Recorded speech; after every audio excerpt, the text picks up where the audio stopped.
নমস্কার বন্ধুরা, আজকে আমরা এই ভিডিওতে আলোচনা করব ইপিএফওর একটা বড় আপডেট সম্পর্কে।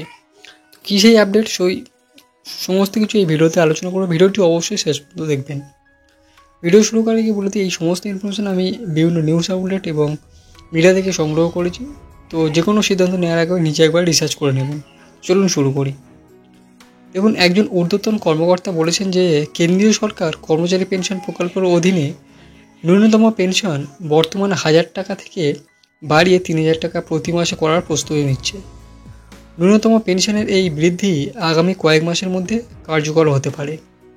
ইউপিএস হলো ভারতে কর্মচারী প্রতিনিধি সংস্থা ইপিএফ দ্বারা পরিচালিত একটি অবসর প্রকল্প।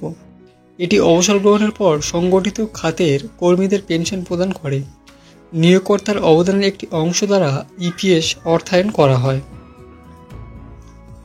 বর্তমানে কর্মচারী ভবিষ্যৎ নিধি তহবিলে নিয়োগকর্তার 12% অবদানের মধ্যে 8.33% কর্মচারী পেনশন প্রকল্পে যায়, বাকি 3.67% ইপিএফে যায়।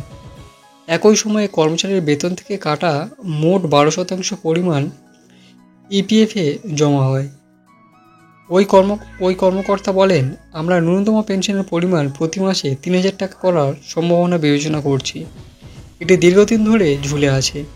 2020 সালে শ্রম মন্ত্রক ইউপিএসের অধীনে ন্যূনতম পেনশন প্রতি মাসে 2,000 টাকা করার জন্য অর্থ মন্ত্রকের কাছে একটি প্রস্তাব পাঠিয়েছিল, যার জন্যে একটি পৃথক বাজেটের প্রয়োজন ছিল, কিন্তু এটি কখনো অনুমোদন পায়নি।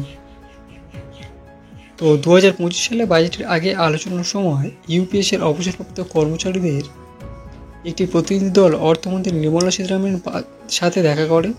তারা ন্যূনতম ইউপিএসের পেনশন প্রতি মাসে 7,500 টাকা দাবি জানিয়েছিল, কিন্তু তারা কোনো আশ্বাস পায়নি। ইউপিএসের মোট তহবিল 8 লক্ষ কোটি টাকারও বেশি এবং এই প্রকল্পের আওতায় মোট পেনশনভোগীর সংখ্যা প্রায় 78.5 লক্ষ।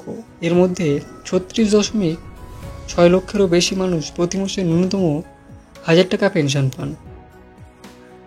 শ্রমমন্ত্রক জানিয়েছে যে তারা বর্তমানে 3,000 টাকা পেনশন দেওয়ার বিষয়ে কাজ করছে। 2023-24 অর্থবর্ষে মন্ত্রক ইউপিএসের অধীনে পেনশনভোগীদের ন্যূনতম পেনশন প্রদানে 1,223 কোটি টাকা ব্যয় করেছে, যা 2022-23 অর্থ বছরে ব্যয় করা 970 কোটি টাকার চেয়ে 26% বেশি। স্পষ্টতই পেনশনের পরিমাণ 3 গুণ বৃদ্ধি করলে সরকারের বরাদ্দ ব্যয়ও 3 গুণের বেশি বৃদ্ধি পেতে পারে।